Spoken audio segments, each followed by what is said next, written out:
शक्तिमान परमेश्वर आज तेरा वचन इनकी जिंदगी में 100 गुना फलों को लेके आए। अंधकार की शक्तियां इन वचनों को चुरा न सके। खुदाबंद अपने शरीरों के ऊपर हाथ रखो राइट नाउ, क्योंकि मैं गायब होते हुए देख रहा हूं माइग्रेन्स को,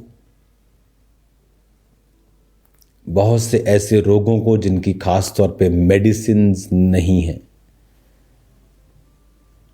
ऐसे रोगों को जो आपके हार्मोन्स के साथ, ब्लड के साथ, बॉडी के इनर सिस्टम के साथ जो जुड़ी हुई चीजें हैं, खुदावंद का आत्मा उन्हें हील कर रहा है। आपके गर्भ को मैं ब्लेस होते हुए देख रहा हूं राइट नाउ। परमेश्वर का आत्मा आपके फाइनेंस को ब्लेस करेगा अगर आप उसके राज्य में बीजों को बोएंगे, क्योंकि प्रभु ये रुकावट दिखा रहा है बीजों को ना बोना और अग्रेसिव होके फायर के साथ ना बोना, लगातार ना बोना, बड़े बीजों को ना बोना। और बहुत सी फाइनेंशियल ट्रबल्स को फिर हम फेस करते हैं। प्रभु का रूप दिखा रहा है अगर हम इस इंस्ट्रक्शन को फॉलो करेंगे तो फाइनेंशियली भी हम बरकत को पाएंगे। मैं बहुत से रोगों को आपकी बॉडी से निकलता हुआ देख रहा हूं राइट नाउ। एक यंग लड़के को मैं देख रहा हूं, परमेश्वर का आत्मा तुझे नशों से, उस स्पिरिट से पूरी तरह से आजाद कर रहा है। तेरी लाइफ में नशा इस तरह से रहता है कि एक नशा मेजरली रहता है कि अगर शराब पीता है तो तू शराब ही पीता है, दूसरा नशा कम करता है। इस तरह से तू दूसरा करता है तो वो ज्यादा करने लगता है, और ये बंधन से परमेश्वर का आत्मा तुझे आजाद कर रहा है। एक सिस्टर को मैं देख रहा हूं, वॉमिटिंग्स तेरे को रहती है, और सिर्फ स्टमक के कारण नहीं है, ये और भी रीजंस हैं। फूड पाइप एक रीजन है, एसिड्स राइट अमाउंट में नहीं है और चीजें बदल रही हैं, ये वजह भी है। और मैं तुझे हील होता हुआ देख रहा हूं राइट नाउ। डिप्रेशन को मैं निकलता हुआ देख रहा हूं, डिप्रेशन के अटैक्स को कम होता हुआ देख रहा हूं। एक दाढ़ी वाले व्यक्ति के ऊपर खुदा का रूह तुम्हें छू रहा है, टच कर रहा है और आजाद कर रहा है। तुम जल्दी गवाही के साथ वापस आने वाले हो। अगले संडे मैं तुम्हारी गवाहियों को सुनूंगा जो आज मैं तुम्हारे ऊपर प्रार्थना कर रहा हूं। एक भाई को मैंने देखा है, गर्दन जकड़े हुए, गर्दन पे वो लगा के रखता है पटा। खुदावंद का आत्मा उस कॉलर से तुझे फ्री कर रहा है, पूरी तरह से तुझे आजाद कर रहा है। मैं तुझे हील होता हुआ देख रहा हूं राइट नाउ। मैं कमांड करता हूं हर एक दुष्ट आत्मा को, तुम्हारे जीवनों को वो छोड़ कर जाए। हर तरह का गंदा आत्मा कमांड करो से out in the name of Jesus. तुम्हारी बॉडी से, ब्लड से, हड्डियों से out in the mighty name of Jesus. तुम्हारे जीवनों से, तुम्हारी फाइनेंस से, लाइफ से, बच्चों से, हड्डियों से, मांसपेशियों से out in the mighty name of Jesus Christ. B free in the name of Jesus. मैं तुम्हें वॉमिटिंग आते हुए देख रहा हूं, तुम्हें फ्री होता हुआ देख रहा हूं in the mighty name of Jesus. Holi ghost fire, Holi ghost fire in the name of Jesus. Fire fire fire fire fire in the name of Jesus Christ. सब प्रकार के रोग और बीमारियां तुम्हें छोड़ के जाएं, सब प्रकार की दुष्ट आत्माएं out in the mighty name of Jesus Christ. Addiction देख रहा हूं तुम्हें, सोशल मीडिया एडिक्ट हो चुके हो तुम। लड़की है ये, बहुत ज्यादा ये एडिक्शन में है। रात के 3 बजे, सुबह 4 AM तक, 4 AM तक कॉन्टिन्यूटी में तुम इंटरनेट के ऊपर हो और बिना कोई काम। तुम्हारा शरीर तंदुरुस्त नहीं है। परमेश्वर का आत्मा तुम्हें डिलीवर कर रहा है। तुम्हारी प्रार्थना की जिंदगी आज से सेम ना होगी। तुम आजाद हो। मैं तुम्हें फ्री घोषित करता हूं प्रभु यीशु मसीह के नाम में। आमीन, आमीन, आमीन। आपकी गवाहियों को मैं सुनूंगा जल्दी। अभी भी आप दे सकते हैं अपनी गवाही को, क्योंकि मैंने आपकी लाइफ में काम होते हुए आज देखा है। अपनी कुर्सी पर बैठ जाओ, अपने हाथों को उठाओ और कहो, परमेश्वर आज जो कुछ मैं सुनूं फलों को लेके आऊं। तेरा लहू बड़ा कीमती है प्रभु, तेरा लहू बड़ा कीमती है, तेरा लहू बड़ा कीमती है प्रभु, तेरा लहू बड़ा कीमती है। क्योंकि उस लहू में वो ताकत है जिससे हम पाते हैं छुटकारा,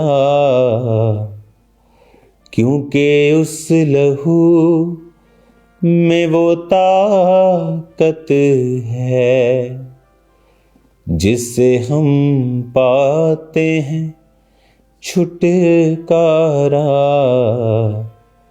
तेरा लहू बड़ा कीमती है प्रभु, तेरा लहू बड़ा कीमती है।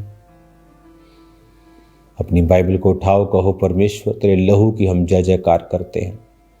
तेरे लहू की ताकत से आज मैं आजाद हूं। पिता, मैं अनुग्रह मांगता हूं और आगे बढ़ने का। आज जो कुछ मैं सुनूं फलों को लाऊं, इन जीसस नेम, आमीन आमीन। God bless you all. Congratulation आज की मीटिंग के लिए। आपके इवेंजलिज्म ने, आपके सुसमाचार के प्रचार ने हजारों हजारों लाखों लोगों को बचाया है, इवन फॉरेन कंट्रीज में भी। जो ऑनलाइन देख रहे हैं, मैं आपको आज जो वचन देने वाला हूं आपकी लाइफ सेम नहीं रहेगी। आज हम पढ़ेंगे लूका की पुस्तक, उसके 8 अध्याय को हम पढ़ेंगे, 8 अध्याय की 22। फिर एक दिन वह और उसके चेले नाव पर चढ़े और उसने कहा, आओ झील के पार चले। तब उसने नाव खोल दी। जब नाव चल रही थी वह सो गया और झील पर आंधी आई और नाव पानी से भरने लगी और वे जोखिम में थे। अब जीसस ने कहा, आओ हम नाव पर चलें और पार चलें। जीसस का एक प्लान है आपकी लाइफ में, आपको पार लेके जाने का। अगर आपने कभी नोटिस किया होगा, आपने ये भी नोटिस किया होगा, जीसस ने कहा, मैं आदि हूं और अंत हूं, पहला हूं आखिरी हूं। आप बीच में हैं। वो व्यक्ति जिसने रेस शुरू की और रेस को खत्म कर दिया, और आप बीच में, और वो कह रहा है, डोंट वरी, चले आओ, भागे आओ, क्योंकि मैं ये रेस का रास्ता देख चुका हूं। मैं इधर खड़ा हूं, रेस फिनिश करके तुम चले आओ, सब कुछ सही है। जीसस जब भी आपको बुलाते हैं तो उसने कहा, आओ हम झील के पार चलें। एक प्लान के तहत वो आपको बुलाते हैं। और उस झील के पार क्या था? उस झील के पार, अगर आप बाइबल को, इसी वचन को 26 आयत से पढ़ते हैं, जब वो गिरासेनियों के देश में पहुंचे तो एक मनुष्य मिला जिनमें दुष्ट आत्माएं थी। उस झील के पार एक बड़ा छुटकारा था। उस दुष्ट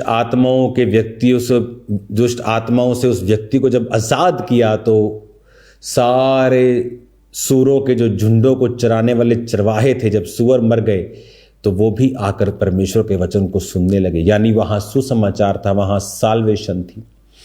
झील के पार क्या था? वहां डिलीवरेंस थी शैतान से। झील के पार क्या था? वहां हीलिंग थी, अमेजिंग काम थे, टेस्टिमनीज थी। जब परमेश्वर ने उसको चंगा किया तो कहा, जा और लोगों को बता परमेश्वर ने तेरे लिए कैसे बड़े बड़े कार्य किए हैं। जब वो प्रभु को बोला, प्रभु मुझे भी अपने साथ आने दे, झील के पार गवाहियां थी, झील के पार डिलीवरेंस थी, झील के पार अमेजिंग साल्वेशंस थी। तो जीसस ने कहा आओ हम झील के पार चलें। पर रास्ते में क्या हुआ? जब नाव चल रही थी वो सो गया और झील पर आंधी आई। जब आपको परमेश्वर बुलाता है, भविष्यवाणी होती, प्रभु तुझे ब्लेस करना चाहता है, वो तुझे आगे इस लेवल पे लेके जाएगा। जब आप उस नाव पे सवार हो जाते हैं तो लिखा वो सो गया। फिर एक समय आता है एक विश्वासी की लाइफ में जब लगता है कि जीसस मेरी लाइफ में सो चुका है, परमेश्वर मेरी लाइफ में सो चुका है, वो मेरी किसी प्रार्थना का उत्तर नहीं दे रहा है, वो मेरी किसी प्रेयर का जवाब नहीं दे रहा है, मेरी सब प्रार्थनाएं अनआंसर्ड लग रही हैं, साइलेंट टाइम आ चुका है लाइफ में। बट किसने कहा था पार चलें? खुद जीसस ने। मेरी लाइफ में किसने कहा था? परमेश्वर ने कहा था मैं तुझे चंगा करूंगा, मैं तुझे इस्तेमाल करूंगा। जब मैं नाव पर सवार हो गया और अपना जीवन प्रभु को दे दिया, आप नहीं जानते फिर कितने साल मुझे ऐसा लगा कि परमेश्वर मेरी प्रार्थना को सुन नहीं रहा, वो सो चुका है, वो है ही नहीं। फिर भी मैं प्रार्थना नहीं छोड़ता था, वचन नहीं छोड़ता था, चर्च नहीं छोड़ता था, बाइबल नहीं छोड़ता था, फास्टिंग बहुत करता था।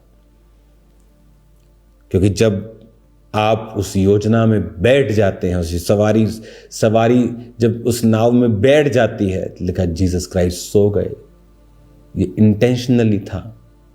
तूफान आया, फिर आपकी लाइफ में परीक्षाएं आती हैं, इधर से आप किनारा छोड़ चुके हैं, नाव में सवार हैं, पुराना जीवन छोड़ दिया, पुराने लोग छोड़ दिए, डिस्कनेक्ट कर दिया, जीसस की नाव पर सवार हो गए, पानी के बीच में ना इधर के ना उधर के आप डर जाते कि परमेश्वर मैं तो वो भी छोड़ गया, मैंने तो अपना परिवार छोड़ दिया, बीच में आ गया, अब तूफान आ चुका है, आगे का पता नहीं है, तू सो रहा है, क्या मैं कचड़ पचड़ में फंस गया हूं परमेश्वर। आप ऐसा करते हैं कई बार, मैं भी ऐसा करता था बहुत बार। क्या मेरा बनेगा? मैंने दोस्त छोड़ दिए, मैंने फैमिली मैंने नाराज कर ली, रिश्तेदार नाराज कर लिए, जीसस की नाव पर सवार हो गया, वहां पर भी तूफान आ रहे हैं, जीसस सो रहा है, कुछ समझ नहीं आ रहा क्या हो रहा है मेरी लाइफ में। बट बाइबल कहती है जीसस उठे, उन्होंने जगाया और कहा स्वामी स्वामी हम नाश हुए जाते हैं। तब उसने उठकर आंधी और पानी को और लहरों को डांटा और वो थम गए और चैन हो गया। और जीसस ने कहा तुम्हारा विश्वास कहां था कि तुमने देखा मैंने लोगों को आंखें दी, तुमने देखा मैंने लोगों को कैंसर से आज़ाद किया, तुमने देखा मैंने लोगों को बेबीज दिए, बच्चे दिए, आशीषित किया, उनकी ज़िंदगी में काम किया। क्या वो काफ़ी नहीं था कि तुम ये सोच रहे थे कि मैं पर्सनल भी तुम्हारी लाइफ में अगर काम नहीं करूँगा तो क्या मैं परमेश्वर नहीं हूँ? तुम्हारा विश्वास कहाँ था? हम कई बार परमेश्वर से जब प्रार्थना का उत्तर नहीं मिलता है, चैन होता है, परमेश्वर सो रहा होता है, तो हमें लगता है कि ऐसा क्यों है। लेकिन जीसस जब उठे तो जीसस ने कहा तुमने खुद शैतान को क्यों नहीं डांटा, खुद बीमारियों को क्यों, तुम्हारा विश्वास कहाँ था?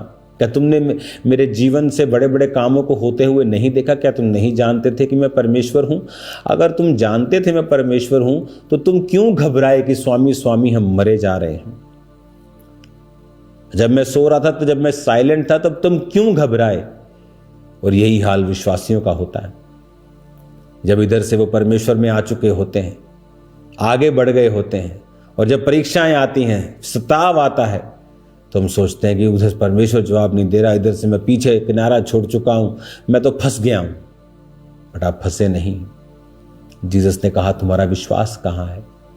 जो परमेश्वर आज कैंसर ठीक कर रहा है, जो परमेश्वर आज असाध्य असंभव चीजों को आपकी लाइफ में कंप्लीट कर रहा है, वो कहता मैं उस नाव में, उस तूफान में भी तेरे साथ हूं। और क्या हुआ अगर वो चेले वापस चले जाते? जीसस सो रहे हैं, सोचते हैं कि यीशु मसीह को उठाने की जरूरत नहीं, तूफान बहुत है, चलो वापस चलते हैं। जब जीसस ने कहा है आओ पार चलें, देन आप बैक नहीं जा सकते, आप पीछे नहीं जा सकते। प्रभु ने कहा जो अपना हाथ हल पर रखकर पीछे देखे वो मेरे योग्य नहीं। एक चक्की में दो औरतें दाने पीसती होंगी, एक उठा ली जाएगी और एक छोड़ दी जाएगी। जिसका हाथ दानों में है, संसार में है, वो छोड़ दी जाएगी। जो पूरी तरह से पीसने पे है वो उठा ली जाएगी। परमेश्वर ने कहा कि जब आप परमेश्वर के पीछे चल पड़े, अब विरोध हो गया, चलो वापिस चलते हैं, चलो 4 संडे चर्च नहीं चलते, चलो भुआ नाराज हो गए, अब 4 संडे बाद चलेंगे, नाव वापिस मोड़ ली। अगर वापिस मोड़ ली, एक छुटकारा था जो नाव पार करके उन्होंने देखना था, एक महान छुटकारा। ऐसा व्यक्ति जिसको सांकलों से बांधा गया, संगल, आप हाथी नहीं तोड़वा पाता, हाथी को भी बंधा हुआ देखोगे ना आप तो संगल से बंधा होता, वो कोशिश करता है तोड़ने की, लेकिन संगल ज्यादा मजबूत होता है, तो इस एंगल से वो नहीं टूटता है। अगर आप हाथी देखेंगे बंधा हुआ तो वो संगल से ही बांधा जाता है। इमेजिन करो, संगलों को तोड़ दे, सांकलों को, लोहे की सांकलों को तोड़ देता, कितनी पावर आ जाती होगी उसमें। फिर वो छुटकारा वो कहां देखते, वो डिलीवरेंस कहां देखते, वो साल्वेशंस कहां देखते। अगर मैं मुड़ गया होता अपने परिवार के विरोध के कारण, तो मेरे परिवार रिश्तेदारों में इतनी साल्वेशंस आई, वो मैं कहां देखता। मेरे अपनी जिंदगी में दुष्ट आत्मा से छुटकारा आया, फिर मैं कहां देखता। शैतान इसीलिए आपको ट्रबल देता है, डराता है, सताव करता है, विरोध करता है, क्योंकि वो जानता है कि आप छुटकारे की तरफ चल पड़े हैं और आगे चल के छुटकारा होगा, आगे चल के ब्लेसिंग्स होंगी, आगे चल के वो चीजें होंगी जो ह्यूमनली पॉसिबल नहीं, मेडिकली साइंटिफिकली पॉसिबल नहीं है, ह्यूमनली पॉसिबल नहीं है, इंसान उसे कुछ नहीं कर सकता है। अब आपने फैसला करना है। जब परमेश्वर ने आपको कहा है आओ पार चलें, तो रास्ते में जब तूफान आए, आंधी आए, तो अपने विश्वास को बनाए रखना है, पीछे नहीं जाना है, प्लान को चेंज नहीं करना है। There is no plan B in kingdom, only A plan है। खुदा के पास कोई प्लान बी नहीं। अगर ये फेल होगा तो मैं प्लान बी।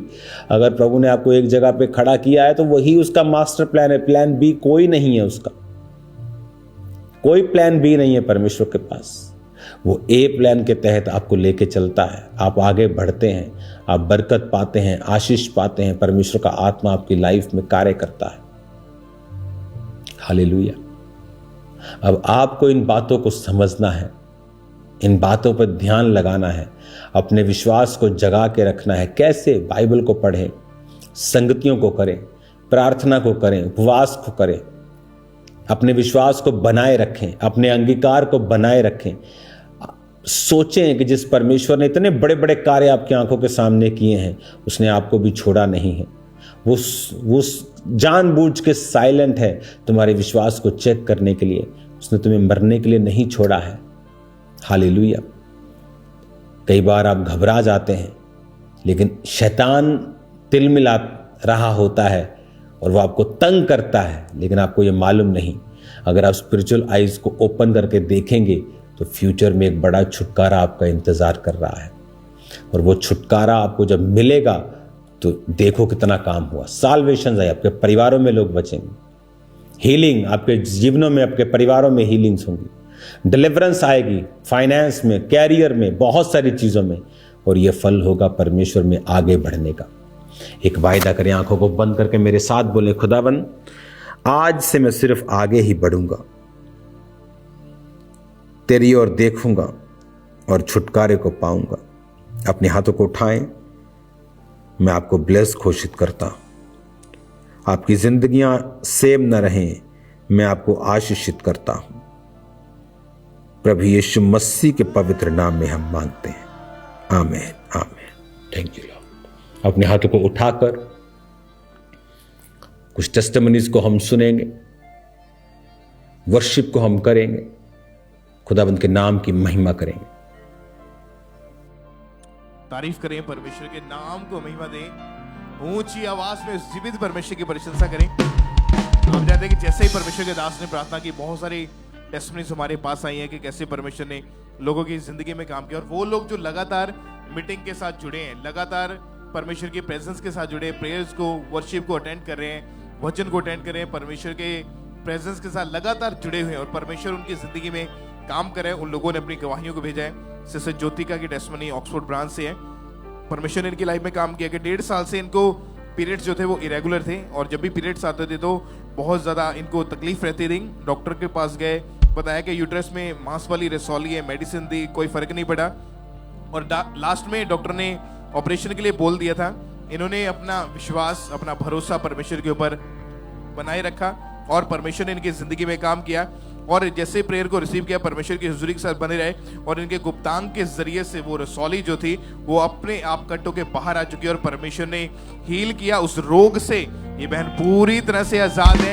ऊंची आवाज में परमेश्वर के नाम को महिमा दें। इससे राधा रानी की टेस्टमनी हमारे पास के 3 साल से गठिया का रोग था, जिसकी वजह से बॉडी की एक साइड, जो लेफ्ट साइड की नसें थी वो ब्लॉक हो चुकी थी और काम करना उस साइड ने बंद कर दिया था। फैमिली के सहारे से या जो बेल्ट इसके हाथ में बहन के पकड़ी हुई है उसको यूज करते थे और बहुत तकलीफ में थे। जैसे ही परमेश्वर की प्रेजेंस के साथ जुड़े, परमेश्वर के दास ने हीलिंग के लिए, चंगाई के लिए प्रार्थना की, परमेश्वर की सामर्थ्य छुआ, वो रोग इनको छोड़ के गया और ये गठिए के रोग से बहन पूरी तरह से आजाद है। अपने आप को चेक करके देखा, परमेश्वर की तारीफ करें। एक और टेस्टमनी है, ब्रदर गुलाब इनका नाम है। इनकी टेस्टमनी के 2 साल से इनको गर्दन में एक रोग शुरू हुआ था। टीचर की ये जॉब करते थे, उस जॉब में फोकस नहीं कर पाते थे। 2-3 डॉक्टर्स चेंज किए, दवाइयां खाई, कोई फर्क नहीं पड़ता था। लेकिन जैसे ही परमेश्वर की प्रेजेंस के साथ जुड़े और परमेश्वर की सामर्थ्य इनको छुआ और इनके जो गर्दन का रोग था वो पूरी तरह से जा चुका है। अपने आप को प्रॉपर इन्होंने चेक करके देखा तो ये भाई जो है उस बीमारी से, उस रोग से पूरी तरह से आजाद है। परमेश्वर की तारीफ करें, परमेश्वर का थैंक्स करें इस हीलिंग के लिए, इस गवाही के लिए। ब्रदर लवप्रीत की टेस्टमनी हमारे पास है कि 5 महीने पहले इनका एक एक्सीडेंट हुआ था, जिसकी वजह से बॉडी की लेफ्ट साइड के बाहर बहुत जोर से ये गिरे थे और अपनी लेफ्ट बाजू को ये उठा नहीं पा रहे थे। डॉक्टर ने बताया कि जो शोल्डर की हड्डी है वो फ्रैक्चर हो गई है और इसी वजह से अपने शोल्डर के ऊपर जो स्पेशल तरह की जो बेल्ट थी उसको ये लगा के रखते थे। दवाइयाँ खाने के बावजूद भी कोई फर्क नहीं पड़ा और ये लगातार परमेश्वर की प्रेजेंस के साथ जुड़े हैं। और जब परमेश्वर के दास ने प्रेयर करी और लगातार प्रेयर को रिसीव करे, परमेश्वर की सामर्थ्य छुआ, तो खुदा ने इनको हील किया। वो टूटी हुई हड्डी जो है वो पूरी तरह से जुड़ चुकी है और इन्होंने अपने आप को चेक करके देखा, ये भाई आज हील है। परमेश्वर का थैंक्स करें। सिस्टर राजवंत की टेस्टमनी के 3